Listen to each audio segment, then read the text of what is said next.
Kain tayo. Lomi, dala sa akin ng anak ko. Napakabait ng anak ko ngayon. Lagi niya ako nadala ng kung ano-ano. Minsan luto, ulam. Minsan lutuin ulam. Hindi niya ako pinapabayaan dito.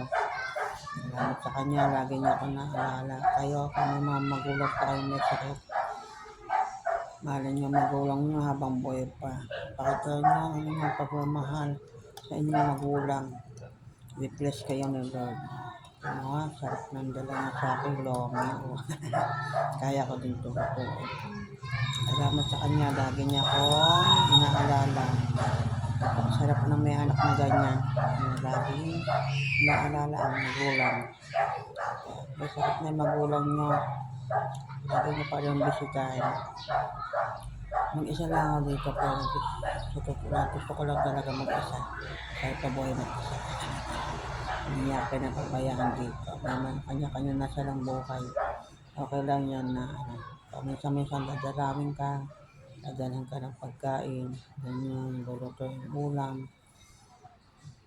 Yung anak ko, hindi niya ako nakakalimutan dalhan ng pang-ulam lagi niya. Sinigip ako dito sa bahay. Salamat sa kanya, bless mo po Sir Lord, salamat po. Bless mo po anak ko. Lagi po na dalaw sa akin. Salamat sa kanya. Sarap mabuhay pag ganito anak ko. Thank you Lord.